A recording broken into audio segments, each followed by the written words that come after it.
Asyhadu an la ilaha illallah wahdahu la syarika lah wa asyhadu anna Muhammadan abduhu wa rasuluh. Puji syukur kepada Allah Subhanahu wa taala. Alhamdulillah, pada kesempatan yang berbahagia ini saya masih diberi kesempatan untuk bisa bertemu dengan rekan-rekan semuanya dalam rangka sosialisasi atau diseminasi modul 1.4 budaya positif pada kegiatan calon guru penggerak pendidikan guru penggerak saya angkatan ke-7 dari Kabupaten Cilacap. Nama saya Sri Wahyuningsih. Alhamdulillah pada kesempatan siang hari ini saya bisa bertemu dengan rekan-rekan semuanya. Yang pertama saya ucapkan terima kasih atas kehadirannya sehingga pada siang hari ini kita bisa bersama-sama untuk sharing, berbagi dari apa yang sudah saya pelajari. Saya bagikan dengan teman-teman semuanya dengan harapan bahwa budaya positif ini tidak hanya sekedar menjadi sebuah wacana saja, bisa jadi nanti apa yang saya sharingkan atau yang saya sebarkan dengan rekan-rekan semua di sini bisa bermanfaat sehingga nanti kita bisa menerapkannya dalam lingkungan kelas kita dan sekolah kita. Kemudian selanjutnya yang akan saya sampaikan di sini bahwa di modul 1.4 ini ada 6 hal yang dibahas. Yang pertama adalah disiplin positif dan nilai-nilai kebajikan universal. Kemudian yang kedua adalah teori motivasi, hukuman dan penghargaan serta restitusi. Kemudian di pembelajaran yang ketiga ada keyakinan kelas. Kemudian ada kebutuhan dasar manusia dan dunia berkualitas, serta ada restitusi, diantaranya adalah 5 posisi kontrol, dan yang keenam adalah segitiga restitusi. Rekan-rekan yang saya hormati, pada pembelajaran yang pertama adalah disiplin positif dan nilai-nilai kebajikan universal. Dari modul ini yang saya dapat tangkap adalah mengajak kita sebagai guru untuk melihat bagaimana disiplin yang sudah diterapkan di kelas ataupun di sekolah kita. Apakah sudah efektif? Apakah sudah tepat sasaran dilakukan kepada murid kita? Ataukah tidak berjalan atau biasa-biasa saja? Ya. Dari modul ini ada beberapa pembelajaran yang dapat kita peroleh. Sebenarnya apa sih tujuan dari kita mempelajari disiplin positif ini? Salah satunya adalah menanamkan motivasi pada murid-murid kita untuk menjadi orang yang mereka inginkan dan menghargai diri sendiri dengan nilai-nilai yang mereka percaya. Pada kebanyakan orang, makna disiplin itu diartikan sebagai ketaatan, ya, teratur, tertib, serba patuh, ya, patuh pada apa? Pada peraturan yang berlaku. Dan juga menjadi budaya kita juga mengkaitkan disiplin itu dengan sebuah hukuman. Padahal itu hal-hal yang berbeda, ya. Karena belajar disiplin positif itu tidak harus juga memberi hukuman. Itu adalah salah satu alternatif yang terakhir. Ketika murid kita berbuat salah, ternyata hukuman itu tidak boleh dijadikan sebagai apa ya, pada urutan yang pertama. Kalau di situ terakhir dan tidak dilakukan sama sekali. Kata disiplin juga dimaknai menjadi sesuatu yang dilakukan seseorang pada orang lain untuk mendapatkan kepatuhan, sehingga pada kondisi ini kita membuat orang lain, baik siswa itu menjadi tidak nyaman dengan keberadaan kita, dengan disiplin yang kita lakukan. Gitu.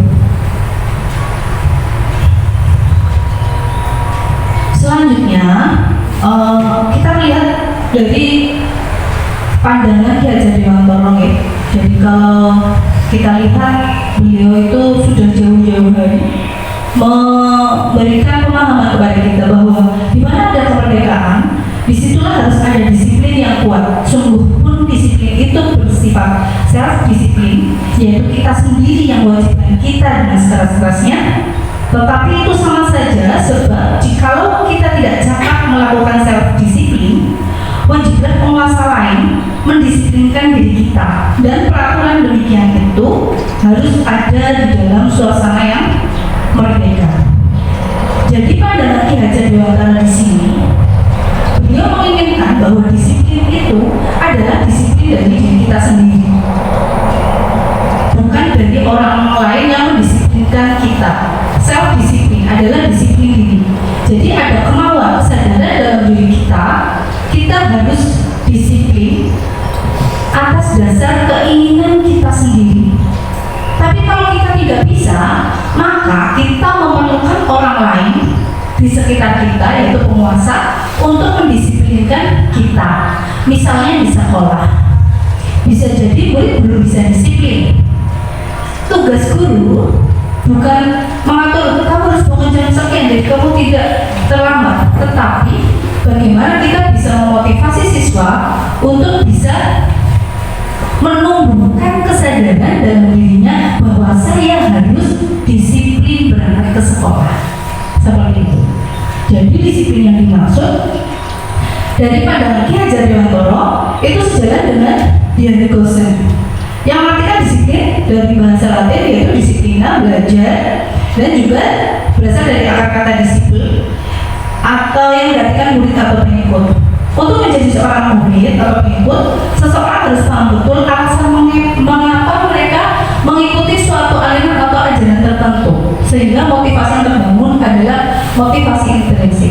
Jadi maksudnya, murid di sini harus paham betul apa tujuannya dia berangkat lebih awal sebelum ke sekolah.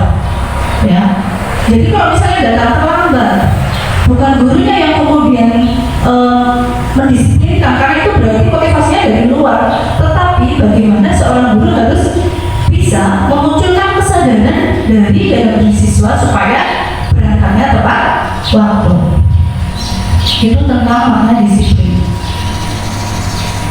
Kalau seseorang yang sudah memiliki kedisiplinan di dalam dirinya, itu biasanya bisa bertanggung jawab terhadap apa yang dilakukannya, dan mereka mendasarkan semua tindakan yang dilakukannya dengan pada nilai-nilai kebajikan universal. Dan nilai-nilai kebajikan universal nanti akan kita juga bahas sedikit.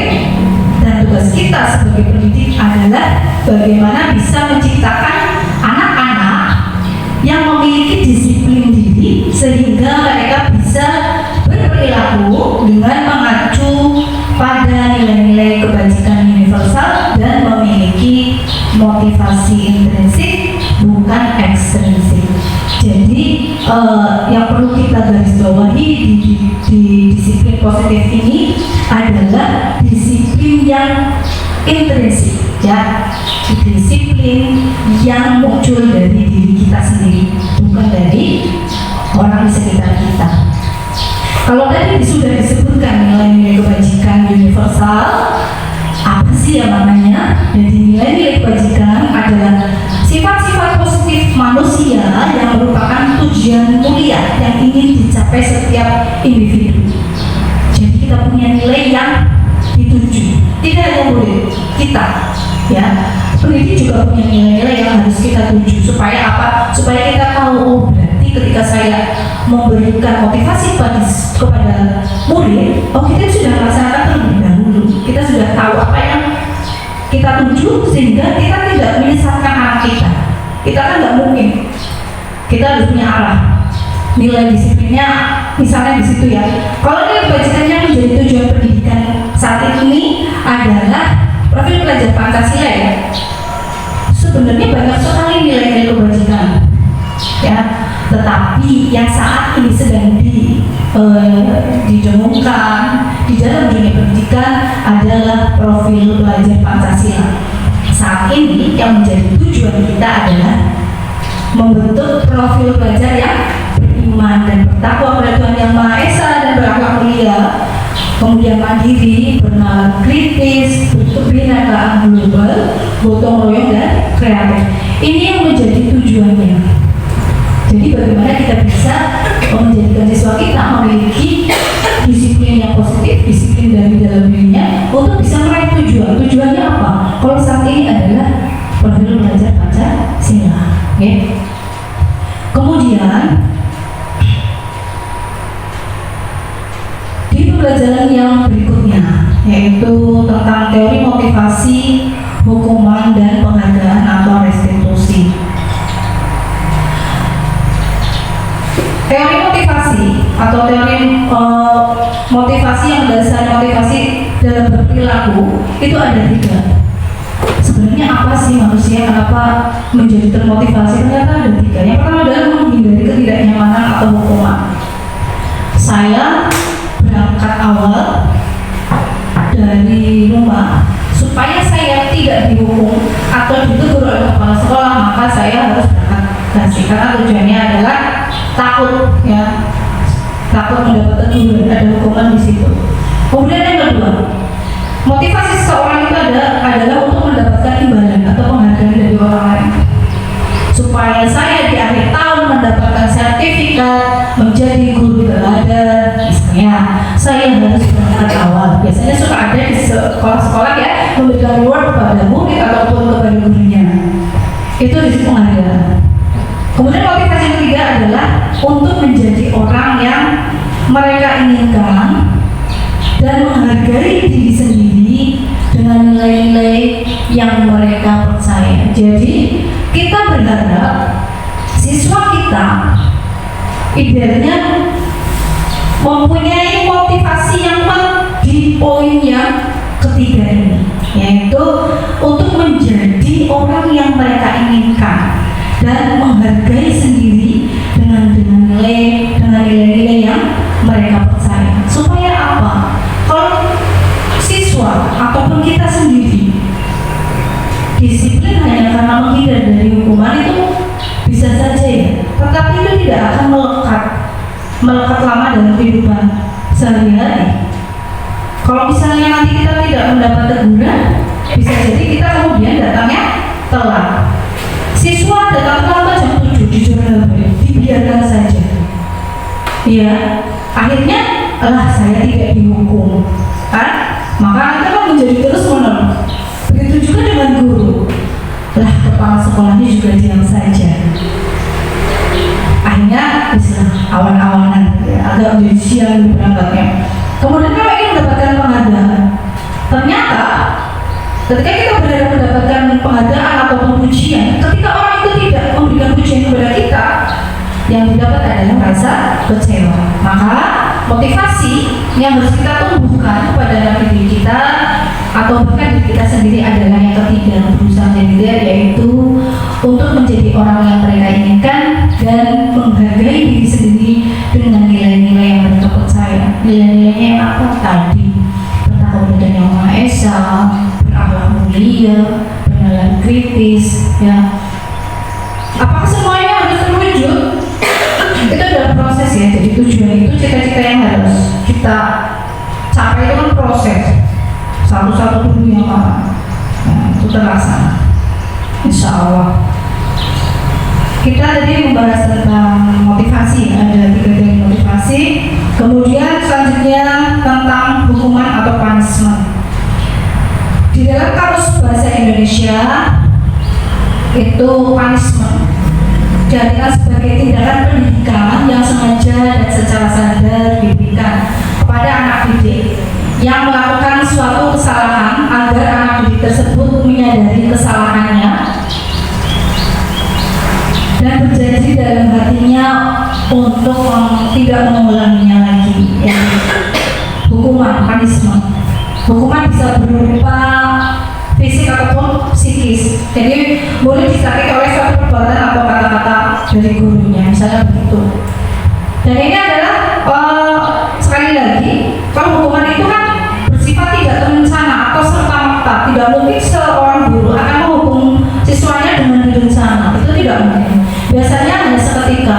Ketika murid melakukan suatu kesalahan, maka gurunya biasanya akan emosi, marah, bisa mencubit, bisa berkata-kata kasar, ya. Sehingga anak misalnya murid itu diam, tapi karena merasa tersakiti, bukan karena kesadaran dirinya. Jadi kenapa hukuman dalam dunia pendidikan lebih baik tidak digunakan. Selanjutnya ada tentang penghargaan.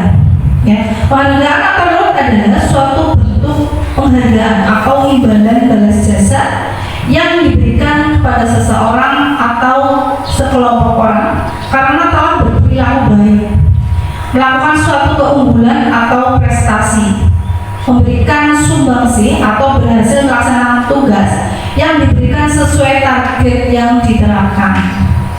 Menurut Afikon, penghargaan maupun hukuman adalah cara-cara mengontrol perilaku seseorang yang menghancurkan potensi untuk pembelajaran yang sesungguhnya. Karena secara ideal, tindakan belajar itu sendiri adalah penghargaan yang sesungguhnya. Jadi menurut Afikon ini, baik penghargaan ataupun hukuman itu sama-sama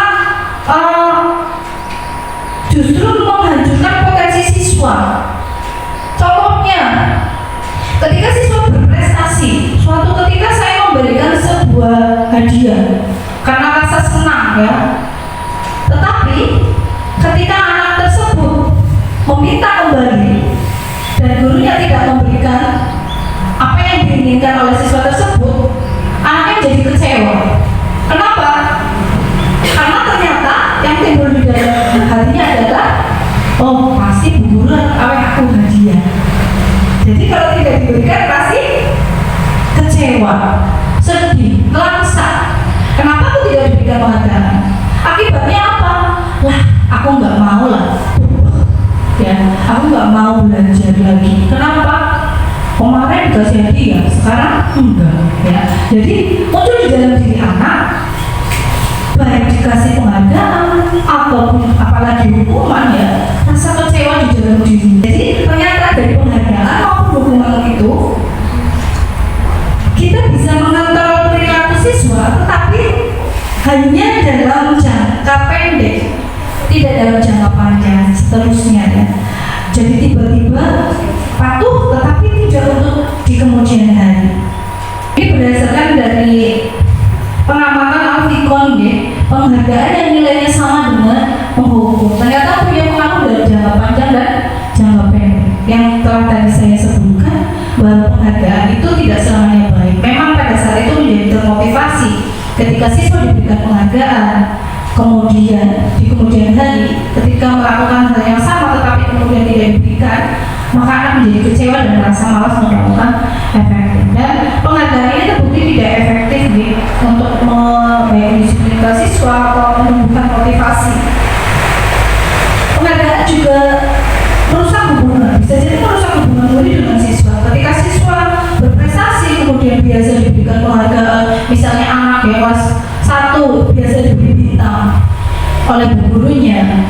Nah, ketika bu gurunya tidak berangkat, digantikan oleh guru yang lain yang disiplin masuk bisa dikasih bintang, dan bu guru yang menggantikan tidak tahu bahwa anak yang disiplin diberikan bintang tersebut, maka anak akan menjadi berubah yang tadinya nurut dengan guru yang menggantikan menjadi tidak nurut, gitu ya. Jadi merusak hubungan juga dengan gurunya, baik juga merusak dengan apa? Dengan kebiasaan yang sudah digunakan oleh guru. Selanjutnya adalah penghargaan mengurangi ketepatan. Itu diantara dampak-dampaknya, ya. Dampak selanjutnya penghargaan menurunkan kualitas apa? Kualitas belajar siswa bisa jadi seperti itu.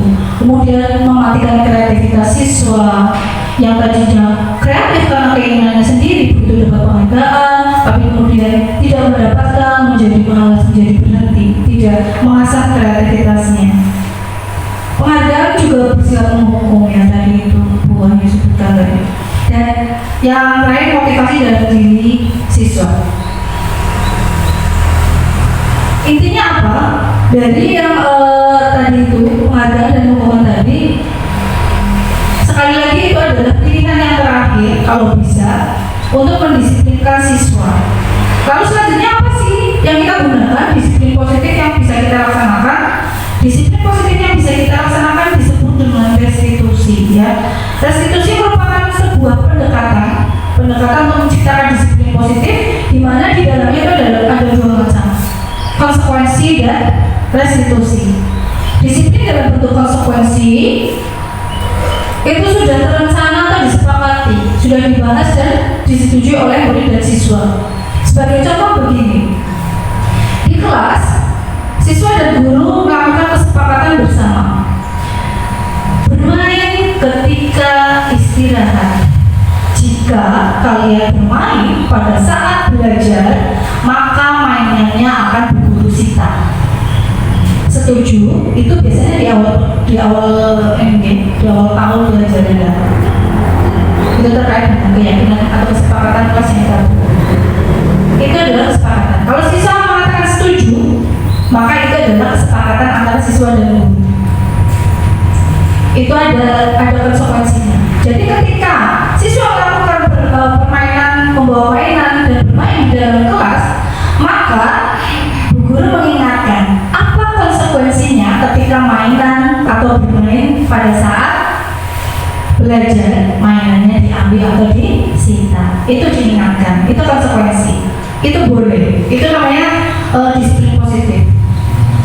Jadi boleh, karena itu sudah kesepakatan bersama antara murid dan guru. Kemudian yang kedua adalah restitusi. Apa restitusi itu? Restitusi adalah proses menciptakan kondisi bagi murid untuk memperbaiki kesalahan mereka, sehingga mereka bisa kembali pada kelompok mereka dengan karakter yang lebih kuat. Jadi nanti di bagian terakhir ada restitusi, ya. Restitusi yang guru memiliki posisi kontrol, dan segitiga restitusi adalah langkah-langkah yang bisa diterapkan dalam menerapkan disiplin positif ini. Teman-teman yang saya hormati, selanjutnya, nah ini adalah ciri-ciri restitusi. Kalau di dalamnya terdapat ketika kita melakukan komunikasi dengan siswa yang melakukan permasalahan, memiliki ciri-ciri sebagai berikut. Bisa disebut dengan restitusi atau bisa disebut dengan konsekuensi. Tetapi di sini disebutkan beberapa ciri-ciri restitusi. Yang pertama adalah restitusi bukan untuk menebus kesalahan, namun belajar dari kesalahan. Misalnya begini, seorang siswa bermain merobek, secara sengaja merobek buku temannya. Siswa kemudian diajak, apa yang kesalahan kamu? Merobek buku. Apa yang bisa kamu lakukan untuk bisa memperbaiki keadaan, memperbaiki bukunya atau apa? Kita aja diskusi dulu. Saya harus meminta maaf, betul. Terus apa lagi yang bisa kamu lakukan? Kita aja berdialog seperti itu, ya. Ketika sudah kita itu kan hanya menebus kesalahan antara orang personal, ya. Maka kita bisa mengajak itu belajar bahwa ketika kita merusak milik anak atau teman yang lain, itu tidak baik. Jadi apakah kamu ketika mengalami hal yang sama, kamu juga akan memaafkan? Misalnya bisa Bu, tapi agak benar. Kenapa? Karena buku saya masih sobek. Jadi apa yang bisa kamu lakukan? Kemudian mungkin anak akan berkata, saya akan mengganti buku itu, ya. Itu bisa menjadi sebuah solusi. Kemudian ciri-ciri yang kedua adalah memperbaiki hubungan. Ketika dua anak tersebut melakukan, ya istilahnya terdapat masalah dari peristiwa tadi, maka bisa memperbaiki hubungan di antara keduanya, karena hubungannya menjadi baru lagi. Kemudian restitusi adalah tawaran. Kita menawarkan, bukan paksaan. Dalam artian kamu harus mengganti buku ini. Kita tidak boleh memaksa. Ya, itu adalah bentuk tawaran. Tawaran solusi. Misalnya kita berikan solusi kepada hubungannya dengan teman tersebut. Kemudian ciri yang keempat adalah menuntut untuk melihat ke dalam dirinya ya. Tadi ketika kalau kamu seperti itu kan, apakah kamu akan merasa senang? Apakah kamu mudah memaafkan? Tentu tidak ya. Itu jadi bisa melihat ke dalam diri anak tersebut. Kemudian yang kelima adalah mencari kebutuhan dasar yang mendasari tindakan. Oh bisa jadi tadi di rumah karena tidak diperhatikan orang tuanya, bukunya yang dimiliki jelek, melihat buku teman yang lain lebih bagus, atau misalnya, nah itu kan bisa menjadi salah satu kebutuhan dasar dan siswa yang tidak dipenuhi oleh orang tuanya, mungkin merasa iri atau lainnya.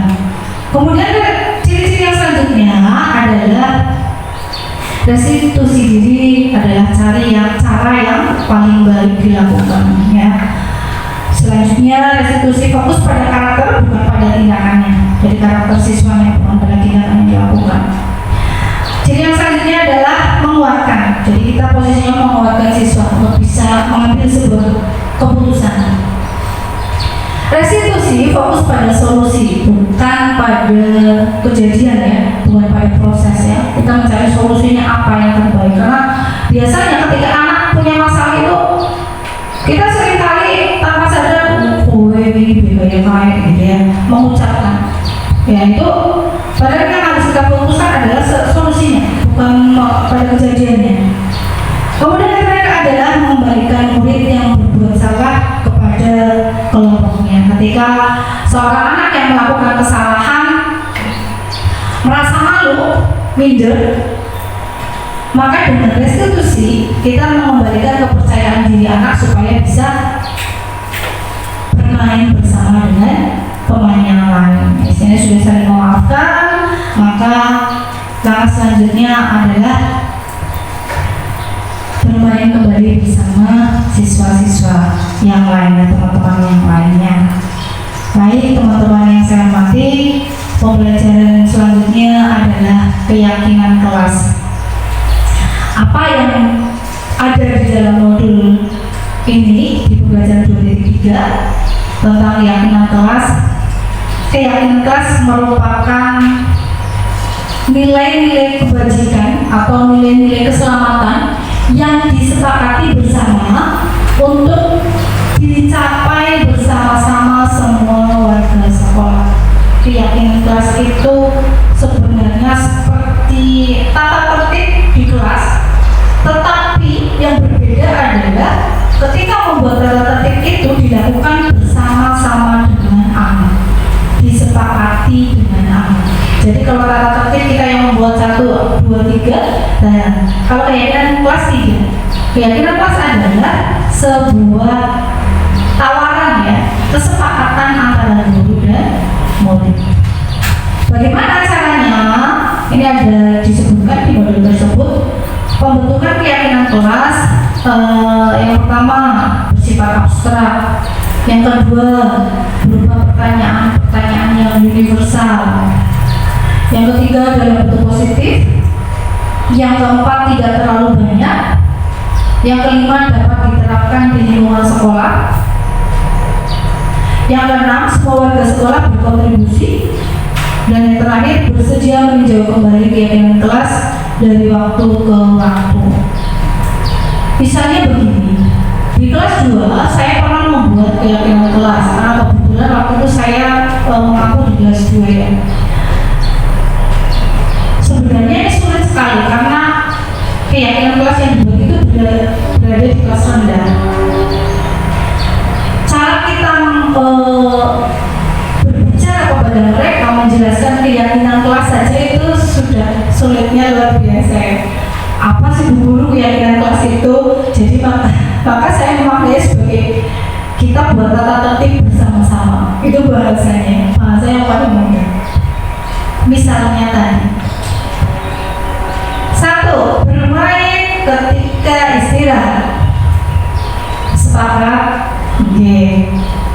Tetapi kalau misalnya bermain ketika belajar, ada konsekuensinya begini disebutkan.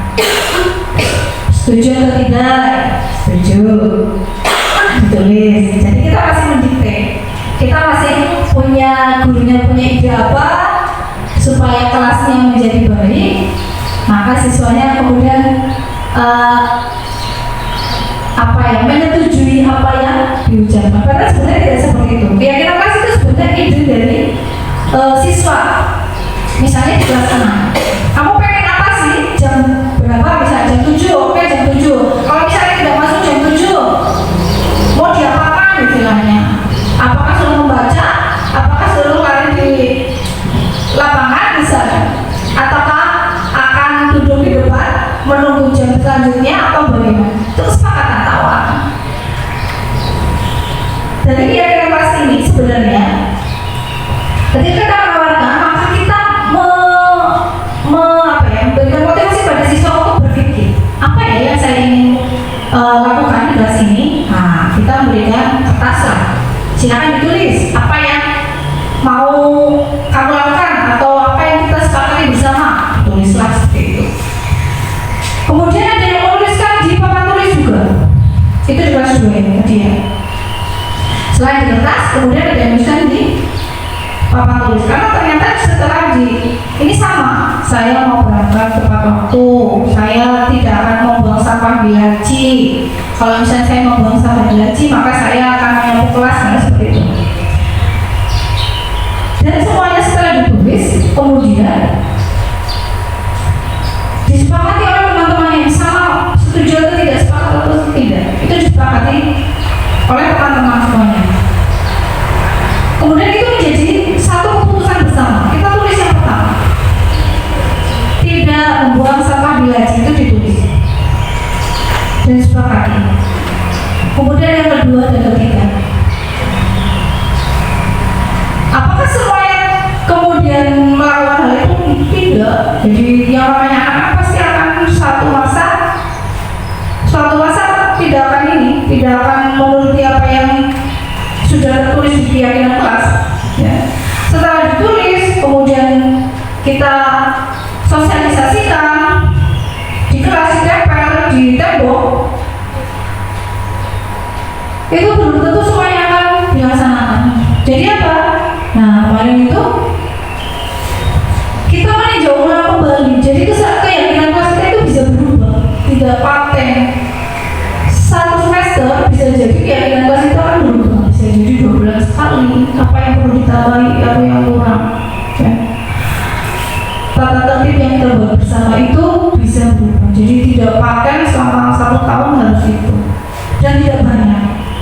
Kalau kemarin hanya 3, hanya 4 bisa. Intinya adalah keyakinan itu bisa dilaksanakan oleh semua warga ya, baik guru oleh siswa. Dan kita harus sering-sering istilahnya mengecek kembali apakah itu berhasil atau tidak. Kemudian kita bisa menambahkan atau mengurangi. Jadi kegiatan-kegiatan pada kegiatan kelas bisa dilakukan dengan kegiatan ya.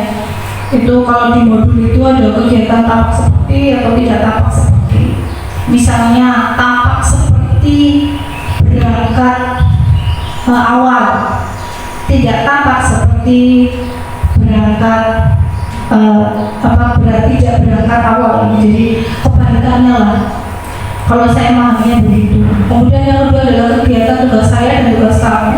Tugas guru adalah mengajar, tugas siswa adalah belajar. Itu kesepakatan bersama. Itu kalau misalnya kita akan membuat itu ada perkotakan ya. Tugas siswa belajar, tugas guru adalah mengajar.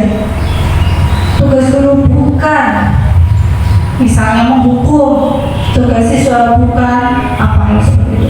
Itu nanti disesuaikan dengan kondisi kelas masing-masing. Karena ketika kita membuat sebuah keyakinan di kelas 1, 2, 3 ataupun di 4, 5, 6 itu berbeda-beda. Karakternya berbeda, siswanya berbeda juga. Baik, saya lanjutkan. Modul selanjutnya, modul 1.4 yang lebih positif, jadi dari beberapa pembelajaran, kemudian pembelajaran yang 2.4 mengenai kebutuhan dasar manusia dan dunia berkualitas. Ya. Kebutuhan dasar manusia menurut Abraham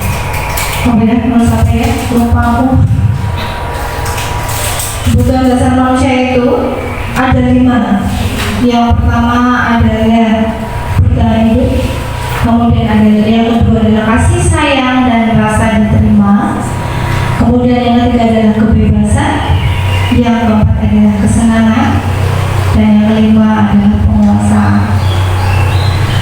Kebutuhan dasar manusia bertahan hidup, kalau dari sisi psikologis maka terkait dengan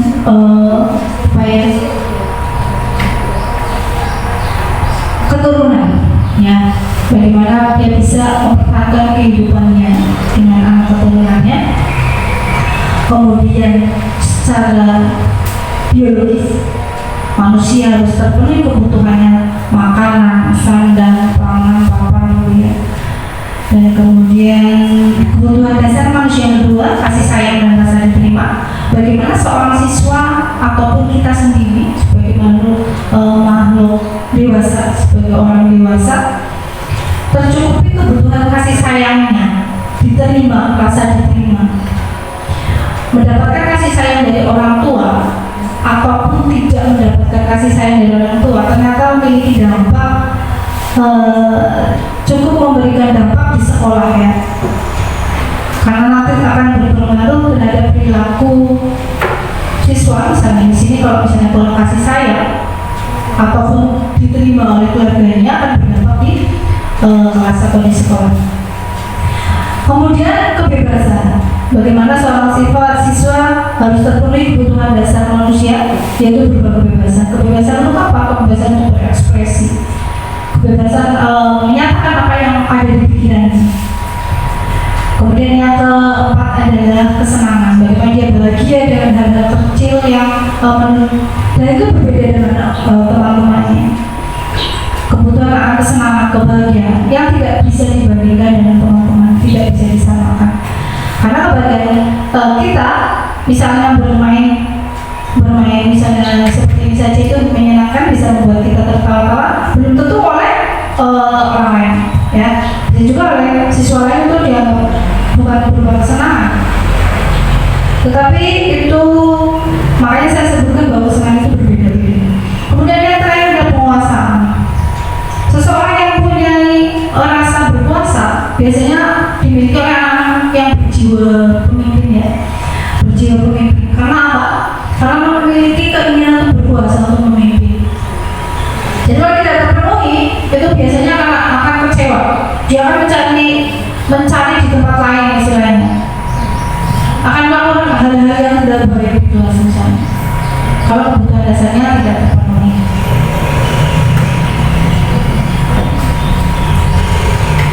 Kemudian dunia berkualitas. Apa dunia berkualitas itu? Ini terkait dengan kebutuhan dasar, ya. Dunia berkualitas adalah tempat khusus dalam pikiran kita, ya, tempat kita menyimpan gambaran representatif dari semua yang kita inginkan. Bisa berisi orang-orang, bisa apa saja yang terbaik dalam hidup kita, yang membuat kita bahagia dan terpenuhi kebutuhan dasarnya. Lalu apa syaratnya? Syarat masuk ke dunia berkualitas yaitu bahwa sesuatu yang harus terasa sangat baik bagi kita dan memenuhi setidaknya satu atau lebih kebutuhan dasar kita. Jadi standar penting tidak hanya segala sesuatu masuk ke dunia berkualitas kita tidak tergantung pada standar masyarakat. Gambaran dunia berkualitas adalah unik dan spesifik. Jadi ketika kita punya memori di masa kecil kita bersepeda bersama orang tua kita, itu adalah gambaran dunia berkualitas yang dimiliki kita di masa kecil yang punya sepeda. Berbeda dengan seorang anak yang tidak punya sepeda, ya. Di masa kecilnya dia selalu digendong ayahnya di pundaknya, dan itu terlekat erat di pikiran sampai dewasa. Itu tentunya berbeda dengan yang dicontohkan tadi yang pertama. Dunia berkualitas kita berbeda-beda. Apa yang membuat kita bahagia, apa yang membuat kita sedih, apa yang membuat siswa bahagia di masa lalu,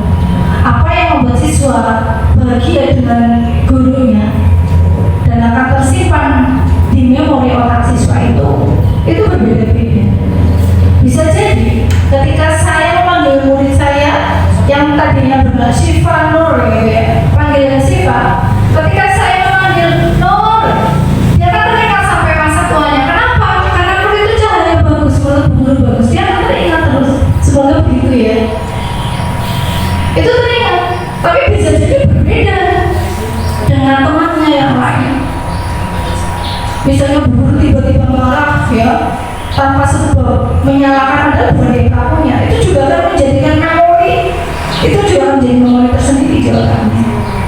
Maka peran kita sebagai guru adalah bagaimana setiap ucapan kita, perilaku kita bisa menciptakan dunia yang berkualitas bagi murid-murid kita.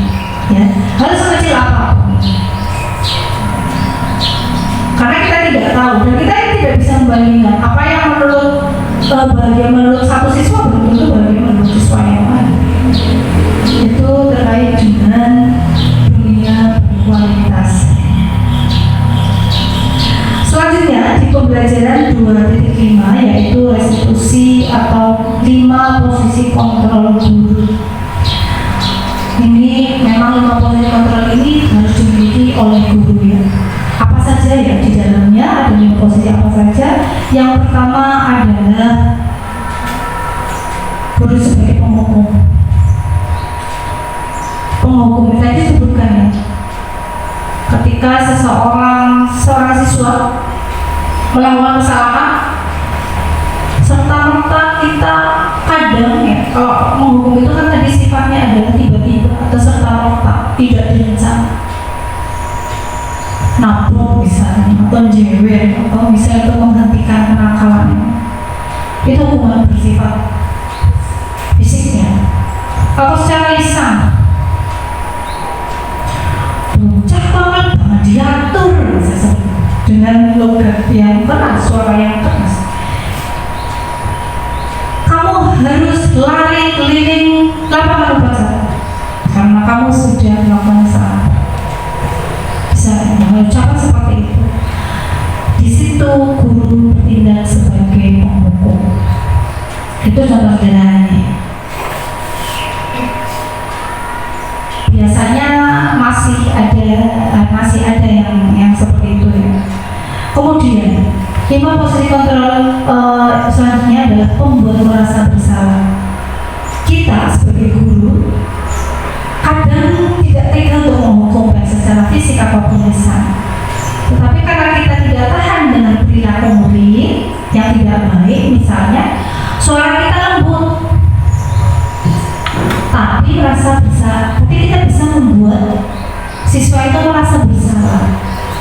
Misalnya, Bu Guru kecewa dengan kamu karena kamu datang terlambat atau kamu bersalah dan nakal ke adik kelasmu. Bu Guru yang dimarahi oleh ibunya yang kelas 1, misalnya menyudutkan anak. Ada seorang anak yang nakal kepada adik kelasnya. Guru bertindak sebagai pembuat merasa bersalah. Ucapannya halus, perkataannya halus, tetapi isinya membuat siswa merasa bersalah. Gara-gara aku Bu Guru domai, gara-gara aku Bu Guru dimarahi, seperti itu. Itu merasa bersalah, sehingga merasa menjadi kecewa dan sebagainya. Kemudian posisi kontrol yang ketiga adalah sebagai teman. Sebagai guru, kita memang apalagi saat ini ya, di zaman yang saat ini serba canggih dengan siswa-siswa yang sudah berbeda dunia atau zamannya dengan kita di masa lalu, maka kita bisa kadang menempatkan diri kita sebagai teman, apalagi dengan siswa-siswa kita yang sudah belajar remaja gitu. Tetapi selain memiliki dampak yang positif, tetapi juga memiliki dampak yang negatif. Misalnya, ketika kita sering ngobrol dengan siswa kita yang bermasalah, sebenarnya kamu sudah mengalami apa sih di rumah? oh kamu kalau di sekolah tidak semangat belajar misalnya. Kemudian dia cerita curhat segala macam, oh kayak gitu. Kita pun menanggapinya dengan ya seperti teman lah sayangnya teman. Kamu solusi seperti ini, bukan solusi. Tetapi ketika si anak melakukan kesalahan, kemudian meminta tolong kepada kita sebagai guru, dan kita tidak menanggapinya, atau misalnya ya sudah kamu dengan guru saja atau dengan guru yang lain, maka siswa akan menjadi kecewa, ya. Tidak kok Pak Guru begitu, kok Bu Guru begitu. Kemarin saya mau belajar bicara, mau belajar ngobrol, mau belajar berbagi, sekarang tidak mau, sehingga anak menjadi tidak, ngapain bicara lagi dengan Pak Guru atau Bu Guru. Itu 5 posisi kontrol kita ketika posisinya sebagai teman. Kemudian yang selanjutnya adalah pemantau.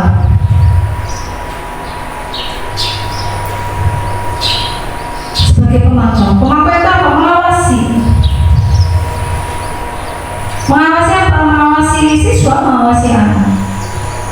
Ini terkait dengan konsekuensi yang sudah kita buat, ya. Kalau pemantau itu misalnya, kalau kamu datang terlambat, konsekuensinya apa? Kalau saya terlambat, konsekuensi yang sudah kita sepakati kemarin itu misalnya berlari gitu ya, di lapangan misalnya begitu. Karena pas kita jalan olahraga misalnya 10 kali atau 5 kali. Nah, itu mengawasi. Mengawasi apa kesepakatan yang sudah dibuat. Nah, jadi guru sepertinya seperti itu. Diawasi terus menerus. Kalau kamu melakukan ini, apa konsekuensinya? Apa yang harus dilakukan? Siswa seperti itu. Siswa bersalah, kemudian guru mengingatkan. Misalnya sebagai pengingat, apa sih konsekuensi dari kesalahan yang dibuat oleh siswa? Itu posisi kita sebagai pemantau. Kemudian yang terakhir ada sebagai manajer yang hendaknya kita miliki sebagai seorang pendidik. Sebagai manajer itu kita harus bisa mendengarkan, kita harus bisa mengetahui apa yang terjadi oleh siswa, apa yang sedang dialami oleh siswa, kemudian kita carikan solusinya, seperti itu, mendengarkan. Dan ini terkait nanti dengan segitiga restitusi di materi yang selanjutnya. Ya, pembelajaran 2.6 yaitu restitusi atau segitiga restitusi.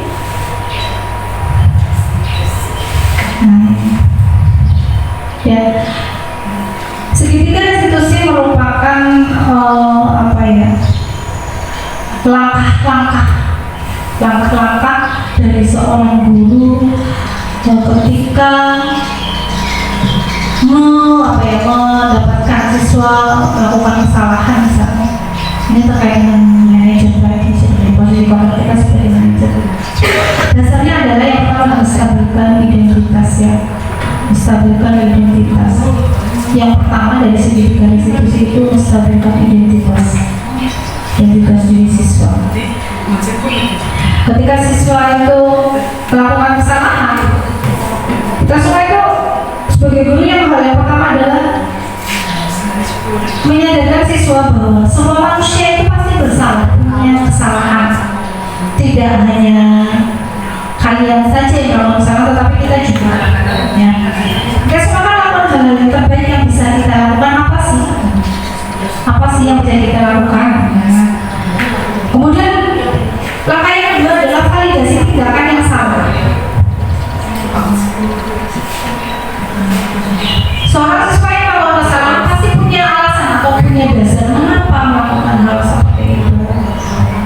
Mengapa kita melakukan hal seperti itu? Melakukan perbuatan yang salah misalnya.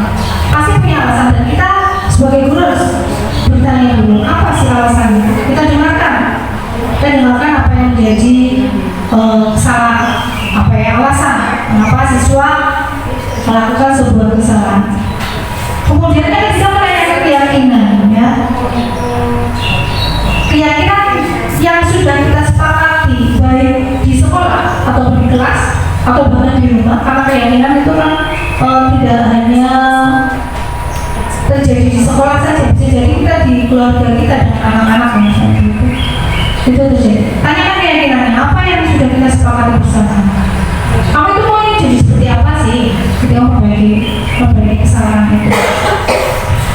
Jadi yang tidak serta-merta kemudian kita menghukum. Jadi ada langkah-langkah yang harus kita lakukan bagaimana bisa menanamkan disiplin positif pada murid, ya. Sehingga nantinya budaya positif yang kita harapkan di sekolah bisa tercapai dengan baik, ya.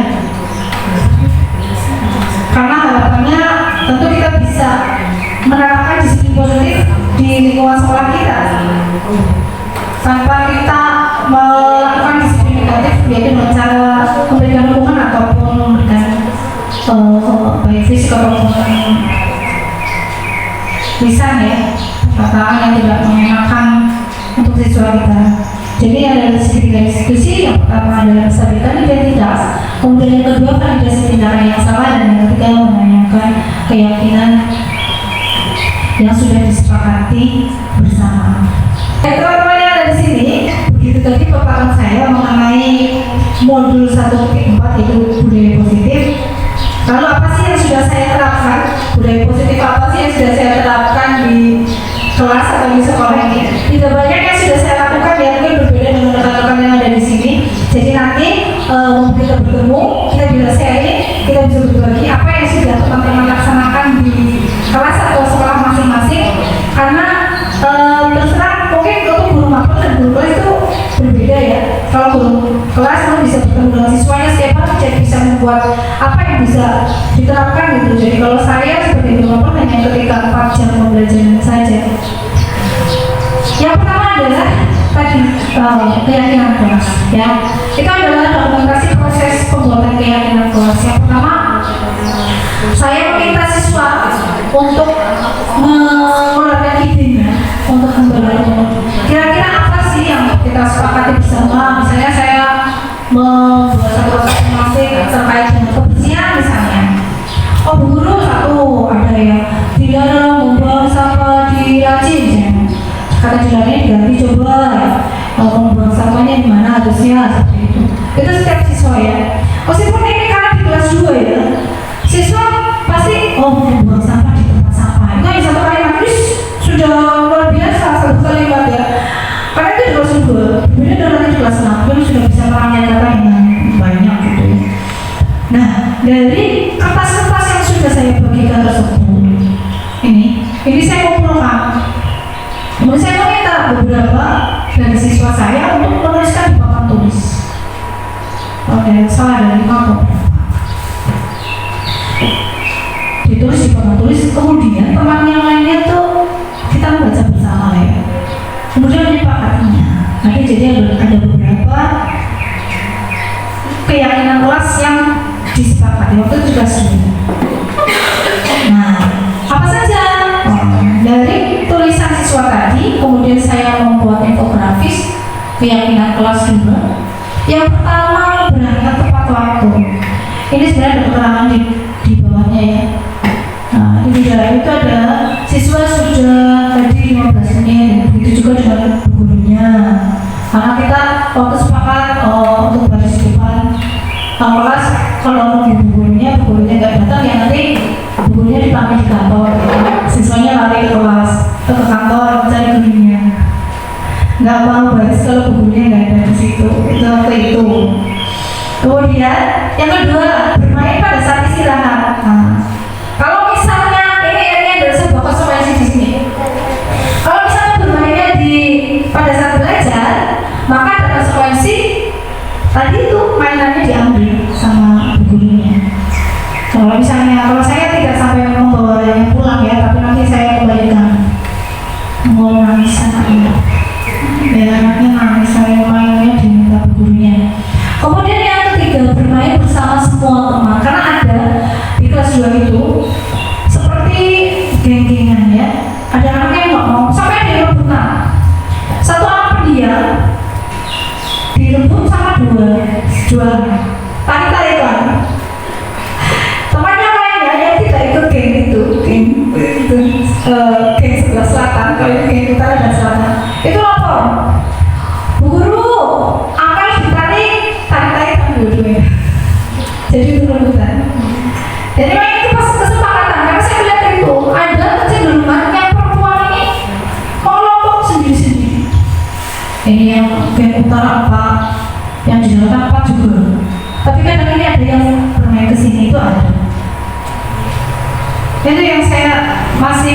PR saya juga ya. Kemudian yang keempat adalah menjaga kebersihan kelas tadi, yaitu saya memang menyemangati bersama siswa tidak boleh membuang sampah di laci. Kalau misalnya membuang sampah di laci, maka ada konsekuensi, dia harus menyapu di kelas itu meskipun dia tidak piket pada saat itu. Kemudian yang kelima adalah meminta izin ketika akan keluar kelas, ya harus izin, misalnya mau kemana, ke kamar mandi atau kemana, supaya mudah untuk mencarinya kalau misalnya aku nggak balik-balik gitu ya, dan memakai seragam lengkap. Karena ini hanya umum ya, hanya umum saja keyakinan kelas yang saya buat. Selanjutnya, ketika memperhatikan segitiga restitusi, ini mohon maaf ya, ini mungkin tidak terlalu bagus dan tidak terlalu sederhana, sangat sederhana karena ya begitulah kalau misalnya syutingnya dengan anak-anak kelas 2 gitu. Ini ada 2 dokumentasi praktik segitiga restitusi yang saya lakukan dan saya buat tugas demonstrasi kontekstual pada saat itu.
Itu demonstrasi kontekstual ya, praktek segitiga restitusi yang saya lakukan bersama anak kelas 2.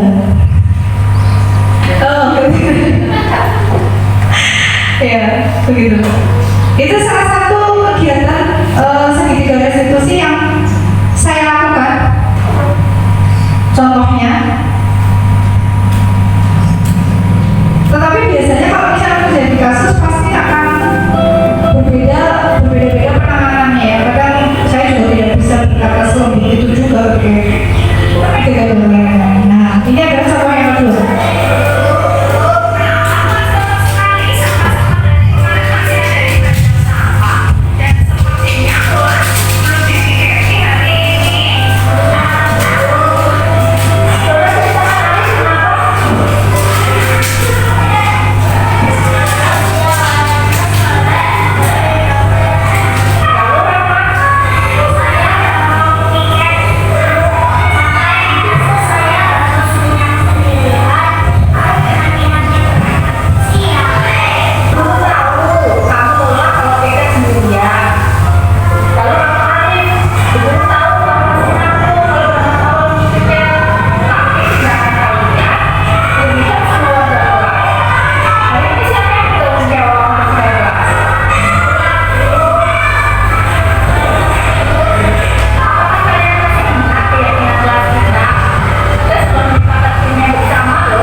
Yang pertama dengan ekspresi yang tidak sama.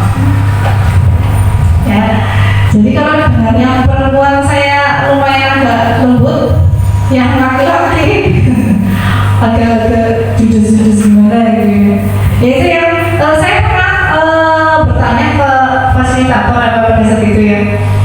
Kita kan manusia, kita pasti ada masa di mana kita tidak berada pada posisi kontrol manager. Sebagai orang yang bisa menerima, ingin mengetahui apa ketika ada masalah yang dilakukan siswa dan kita punya masalah sendiri, kita pasti pernah tidak baik-baik saja istilahnya pada siswa. Bukankah itu manusiawi? Sebagai seorang guru kita tidak harus dong berada pada posisi manajer terus kan? Kadang ekspresi kita kan kelihatan dari dua video tersebut juga terlihat sekali. Tapi itu ya kegiatan yang sudah saya lakukan ya. Ini menjadi tantangan buat kita, buat saya pribadi sebagai guru, bahwa ternyata untuk menerapkan segitiga restitusi ini tidak mudah, sangat tidak mudah. Karena apa? Satu, guru harus bisa berada pada posisi yang sudah damai dengan dirinya sendiri, sudah nyaman dengan dirinya sendiri, tidak merasa tidak membawa masalah di rumah untuk dibawa seorang, sehingga kita bisa melayani siswa, sudah bisa melayani siswa dengan baik dengan 3 langkah tersebut. Yang pertama menstabilkan identitas, validasi tindak, kemudian yang kedua validasi tindakan yang salah, dan ketiga menanyakan keyakinan. Karena apa? Karena akan terlihat dari cara kita ini, dan akan terlihat dari cara kita ketika melakukan tindakan praktik segitiga restitusi. Demikian teman-teman, sedikit yang bisa saya sampaikan dari awal dan akhir tadi, bahwa di modul 1.4 budaya positif ada memang terdiri dari 6 materi, tadi sangat banyak sekali yang bisa kita pelajari, dan penerapannya di saya itu harus batas itu, harus batas membuat keyakinan kelas dan praktikasi segitiga restitusi ya. Saya itu sangat-sangat jauh dari kata sempurna, sangat sederhana, karena ya memang itu adanya seperti itu. Apalagi ketika saya harus berhadapan dengan anak-anak di kelas rendah ya, dan pengalaman tersebut memang ya kita nggak bisa secara instan untuk bisa bahwa kita fix sempurna melakukan kegiatan praktek segitiga restitusi itu dalam kehidupan kita, dalam pelaksanaan belajar kita di sehari-hari di sekolah. Oleh karena itu, pada kesempatan yang baik ini kita berbagi. Saya ingin dari teman-teman itu mungkin berbagi dengan saya sebagai tambahan perbaikan apa yang bisa saya lakukan dalam mempraktekkan budaya positif di sekolah saya, yaitu di Negeri Karangjati 1. Mungkin dari teman-teman di sini, saya pengen tahu bagaimana teman-teman bisa membuat keyakinan kelas, apakah kelas 1 atau kelas 6. Mungkin dari teman-teman di sini ada yang bisa memberikan memberikan sedikit lah pengalamannya, menceritakan bagaimana dalam membuat keyakinan kelas atau bagaimana menangani siswa gitu ya. Ya mungkin dari teman-teman di sini ada salah satu yang bisa menceritakan. Ya, Bu Aci, silahkan. Sebentar ya, Mbak.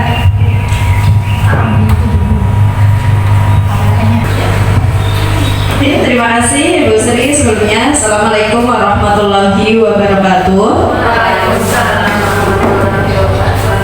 Terima kasih atas kesempatan yang diberikan kepada saya untuk menceritakan sedikit pengalaman saya dengan anak-anak didik di SD Negeri Pangedingan 01 terkait dengan pembuatan keyakinan kelas. Mungkin dari paparan yang Ibu Sri sampaikan tadi sebetulnya sudah sering dilaksanakan oleh Bapak Ibu guru di sekolah Bun, tetapi mungkin kami saja yang belum tahu, oh itu namanya keyakinan kelas, oh itu ternyata restitusi. musik, oke?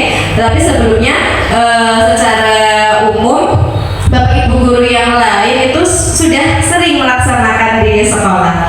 Dan untuk pengalaman saya, kebetulan saya juga mengampu kelas rendah, tepatnya kelas 1 Ibu.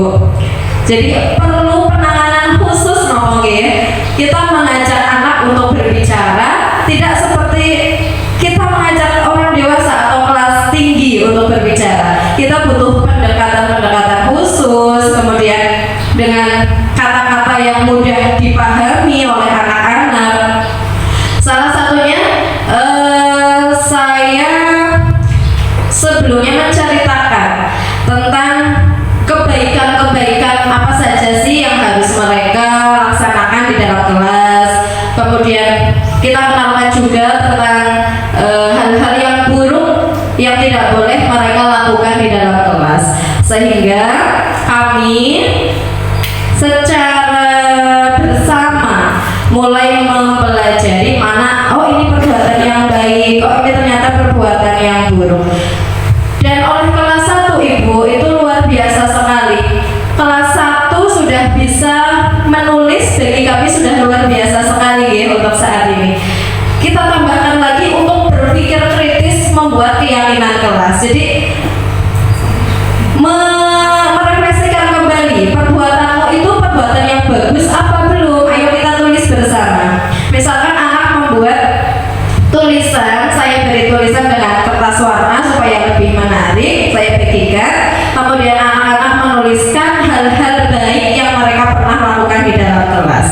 Contohnya seperti tadi membuang sampah di tempat sampah, jelas hal baik. Kemudian berkata sopan, kemudian menghargai pendapat. Bagi kami kelas 1 itu sudah luar biasa sekali Ibu. Dan ternyata alhamdulillah mereka dapat merangkum dari kegiatan-kegiatan yang mereka lakukan, dapat memilah dan memilih mana yang baik dan mana yang tidak baik. Kemudian setelah mereka menuliskan hal-hal positif, kita kumpulkan menjadi satu, kemudian kita bahas bersama, kami bahas bersama dengan anak-anak, dan kami susun kata-kata yang mudah diingat supaya tidak terlalu panjang lebar dan anak semakin bingung. Contohnya saja, misalkan terkait dengan di dalam kelas ada anak yang suka berisik, biasanya kan seperti itu ya, kita sedang menjelaskan, kemudian ada yang bersenda gurau sendiri, dan di situ kita buat dengan kata-kata bukan negatif. Misalkan negatif kan dilarang berisik seperti itu ya, kita ganti dengan kata-kata yang positif. Misalnya di kami kita ganti menjaga mulut. Kan kata-kata simple, sedikit tetapi mudah diingat. Kalau saya sudah bilang ayo jaga mulut, nah berarti mereka sudah paham, mereka harus diam.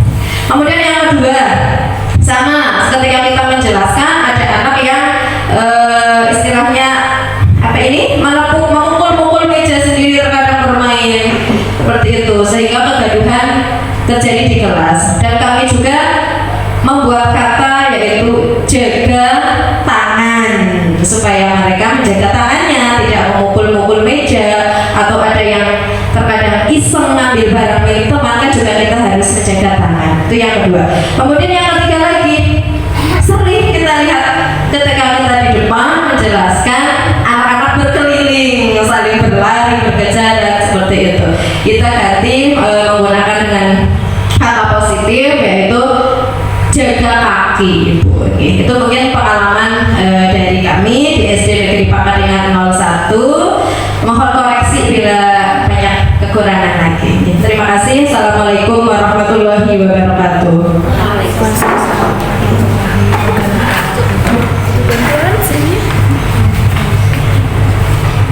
Baik, alhamdulillah. Ya, luar biasa sekali pengalamannya ya dari Ibu Aci terkait dengan praktik membuat keyakinan kelas. Kemudian teman-teman di sini bahwa kita menyadari bahwa ketika membuat keyakinan kelas di setiap kelasnya pasti akan berbeda. Kesulitan kami berada di kelas rendah mengkomunikasikan dengan anak itu, kalau sudah maksud istilahnya ya, siswanya sudah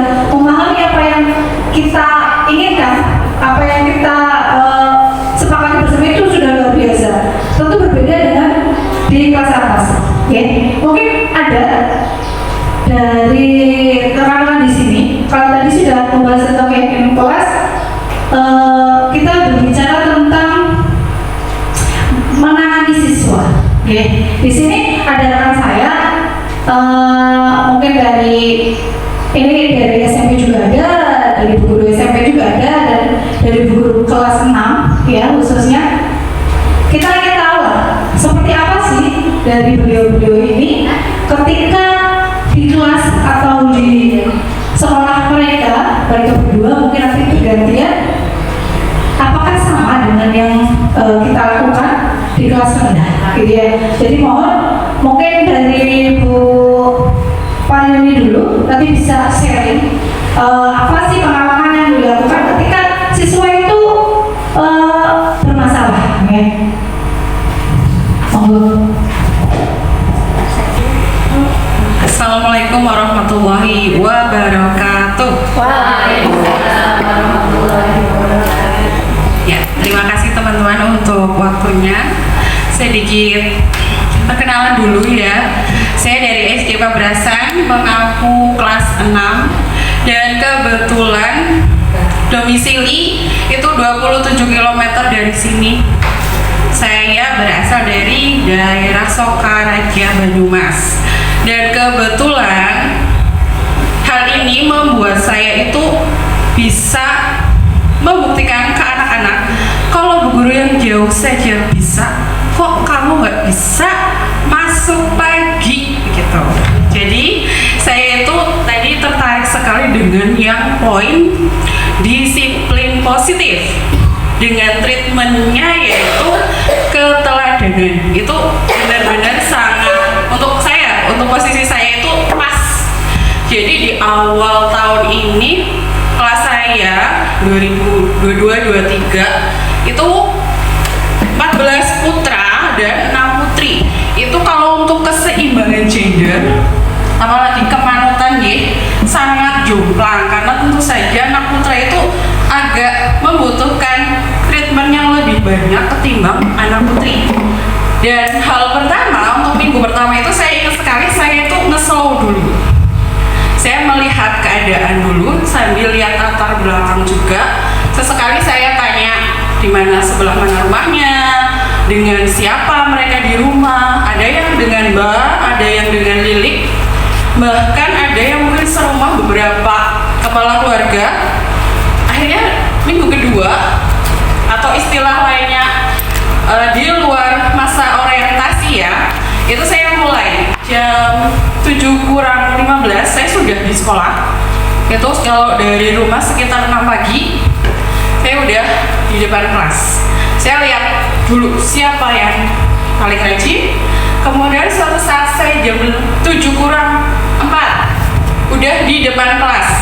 Ini semua ada bangku mereka, sudah ada yang duduk, sudah ada yang membagi Asmaul Husna, memang ada literasi nih. Saya hanya duduk saja, saya jepret, kirim ke grup tanpa caption apapun, tanpa caption ya. Udah kan jelas yang baru datang lari, itu sudah otomatis nih kalau anak-anak lihat gurunya di kelas lari. Itu saya nggak bilang apa-apa hari pertama. Pokoknya itu saya bertahan hampir seminggu seperti itu. Dan alhamdulillah setelah saya dengan aksi, memang saya jarang langsung besok harus jam segini itu enggak. Saya langsung dengan aksi, saya dengan gambarannya keteladanan itu. Karena hal tersebut mereka insya Allah lah, setelah itu saya ingat sekali belum ada jam 7 itu sudah masuk tanpa harus ngebel dengan bel sekolah kan, karena kita juga tahu lah kadang-kadang juga kita siang, kadang-kadang juga teman-teman yang lain ada yang siang, jadi mungkin belnya jam 7:05 atau lebih. Tapi kalau anak-anak saya itu, kalau saya sudah motornya di parkiran itu tanpa saya perlu masuk ke kelas sudah masuk kelas, dan saya kadang-kadang cuma berdiri aja liatin, udah. Itu efektif sekali buat saya, yang memang saya membuktikan bu guru 27 km berangkat jam 6, setengah 6 itu sudah mandi, sudah sarapan, itu saya memang cerita. Dan sampai hari ini kalaupun terlambat itu adalah, kalau saya menyebutnya hukum alam. Kadang anak bosan bangun pagi itu bosan bu, kadang mereka juga katanya kelainan, kesiangan, itu sudah alamiah. Tapi secara klasikal kelas, saya tuh sudah berhasil menanamkan untuk tidak terlambat saat masuk sekolah. Itu mungkin dari disiplin positif yang sudah saya terapkan di kelas saya, dan alhamdulillah ada efeknya. Begitu, terima kasih. Wassalamualaikum warahmatullahi wabarakatuh. Luar biasa sekali pengalaman yang disampaikan oleh Bu Yuni. Sebenarnya kita sebagai guru itu sudah memiliki 5 posisi kontrol ya. Hanya kita tidak tahu kita itu berada di bagian yang mana. Istilahnya, ya saat ini saja. Kemudian kita juga sebenarnya sudah melakukan sedikit restitusi, tetapi dengan mungkin apa sih menstabilkan identitas itu? Ternyata kan sudah praktek, tetapi hanya dengan bahasa yang berbeda. Dan kita baru mengetahuinya bahwa kita sudah melaksanakan sedikit restitusi. Yang terakhir, mungkin karena saya berada di sekolah dasar, ini berbeda pengalamannya dengan rekan saya yang berasal dari SMP, guru SMP. Mungkin bisa sedikit menceritakan pengalamannya dalam menangani siswa, bagaimana menempatkan dirinya. Tadi mungkin sebagai posisi kontrol ya. Apakah di SMP itu lebih bisa bersabar atau bagaimana? Nanti saya ingin mendengar sharing dari rekan saya, Bu Dewi. Monggo. Bismillahirrahmanirrahim. Assalamualaikum warahmatullahi wabarakatuh. Waalaikumsalam. Kalau pengalaman saya berkaitan dengan apa sih Mas? Segitiga restitusi. Kaitannya dengan disiplin siswa, untuk di SMP sendiri karena gurunya guru mapel ya. Persepsi di SMP karena guru mapel, ketika kita menemukan anak tidak disiplin, pasti kita harapannya ke guru BK. Nah, ke guru BK. Terus kita laporan ke guru BK, nanti sama BK ditangani. Pasti berdasarkan laporan dari wali kelas atau guru mapel masing-masing. Dengan pengalaman saya dulu di awal tahun ini, sebenarnya saya hanya baca dari IKM itu ya. Ketika membuat keyakinan kelas pernah, tapi saya sepertinya hanya berlaku ketika di pelajaran saya. Nah, habis itu kan ganti lagi dengan guru lain. Akhirnya tidak ada kontrol dengan keyakinan kelas itu. Terus itu pun baru di kelas 7 ya yang melaksanakan rumah.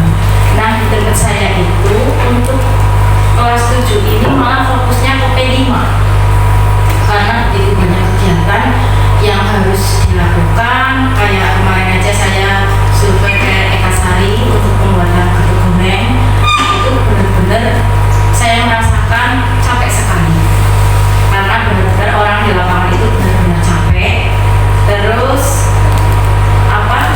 tentang keyakinan kelas tadi berhenti ketika ganti guru, karena kontrolnya itu yang tidak ada. Mungkin lebih bagus banget kalau di SD ya, karena guru kelas ya, jadi dia terpantau terus, sehingga kayak pembentukan karakter pun bagus di SD. Saya menangkap pendidikan itu bagus kalau untuk anak-anak SD itu pembentukan karakter, kecuali kalau anak itu masuk boarding school atau gimana untuk tingkat SMP atau SMA-nya. Tapi kalau saya kadang kasihan gitu kalau lihat anak kelas daftar ya masih nunggu.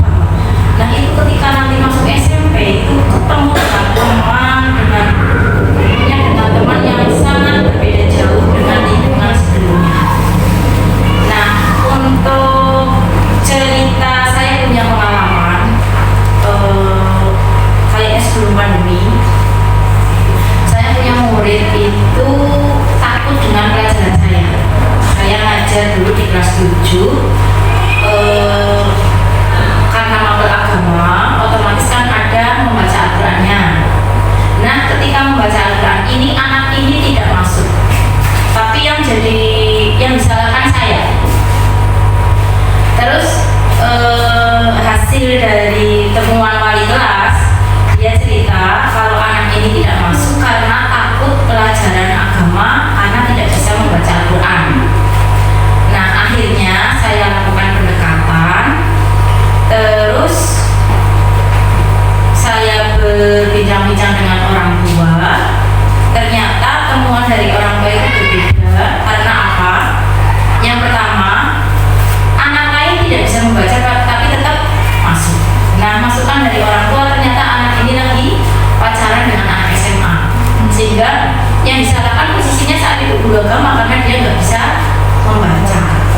akhirnya temuan itu saya sampaikan ke wali kelasnya. Ketika kenaikan kelas di tahun berikutnya, kebetulan wali kelasnya saya di kelas 8 tadi ya. Di kelas 8 saya punya pengalaman anak ini dulu seperti itu. Akhirnya saya ambil kepercayaan kepada dia karena dia anaknya agak minder, karena ada semingguan lah tidak masuk, mungkin malu dan lain-lain. Dan anak ini juga anaknya ke yang tidak baik waktu kelas 7 karena kepengennya pacaran kayak gitu. Bahkan dia kepengen ikut kakaknya di Kalimantan. Itu saya sampai kakaknya ngobel karena alumni kursi. Saya bilangin enggak, jangan boleh ikut kamu. Akhirnya ketika saya jadi wali kelasnya, saya berikan dia kepercayaan jadi pengurus kelas. Terus kalau ada tugas apa-apa, saya Mbak tolong ambilin buku apa-apa, terus suruh jadi sekretaris apa, dia merasa bangga. Jadi dia kayak tersanjung sekali. Nah akhirnya dia pede, rajin sekali, bahkan ibaratnya kayak mewakili kelasnya kalau ada apa-apa. Kalau lomba saya justru malah kadang gini, kalau ada 17-an kan ada perlombaan banyak banget ya. Ada beberapa hari perlombaan entah dari kebersihan kelas sampai olahraga sampai literasi dan lain-lain. Itu saya pakai prinsip yang saya ubah, yang penting kalah. Ketika saya pakai prinsip itu, justru malah mereka maju dengan semangat kayak gitu. Bahkan kadang menang. Tapi kalau kayak hampir semua ketika perlombaan tidak mau itu. Nah ketika saya pakai prinsip itu, justru malah mereka semangat. Terus yang berikutnya, tadi yang cerita tadi, anak itu ternyata menemukan jati dirinya. Ketika kita berikan kepercayaan, anak itu luar biasa berubahnya. Ya, yang tadinya minder, sekolah aja malu, hanya sekedar bisa naik kelas, ikut ujian, habis itu liburan lama. Terus dia menemukan kepercayaannya karena kita beri kepercayaan sebagai pengurus kelas. Akhirnya orang tuanya itu terharu lah. Karena ketika proses di kelas 7, anak ini kan ibaratnya sampai membuat orang tuanya sakit, sampai opnam di Jakarta kan sangat luar biasa lah. Ininya ya efeknya ke orang tua. Akhirnya di ujung tahun itu ya, setelah belajar bersama-sama, anak ini menemukan jati dirinya, dan saya sedikit merasa bangga karena saya berbuat kecil tapi saya bisa membagikan orang tuanya. Terus artinya saya nggak tahu ini ambil dari mana-mananya, saya nggak tahu. Ya saya ambil yang sederhana aja. Mungkin contohnya tadi ya, kembali ke yang BK itu ya. Kalau di SMP itu kadang kebingungan. Ketika kami menemukan anak itu bermasalah, harapan kami anak ini dihukum sama BK. Karena apa? Harapan itu satu-satunya. Tapi ternyata di BK itu ternyata nggak boleh menghukum. Jadi kadang kita berhitung sendiri, kita atasi sendiri. Ternyata emang kayak gitu. Saya pernah tanya, sebenarnya guru-gurunya gimana? Apakah nggak ada ini, nggak ada? Emang plannya apa harus kayak gitu, begitu lembutnya ke anak kayak gitu. Saya juga kadang lihat di SMP lain bisa tegas banget guru BK yang porsi menghukumnya kuat kayak gitu, jadi anak takut. Ketika di tempat saya kok kayak apakah emang harus dilembutin kayak gitu. Jadi kadang kita gergetan sendiri. Tapi setelah saya tanyakan emang di kurikulumnya memang nggak boleh dengan kekerasan kayak gitu.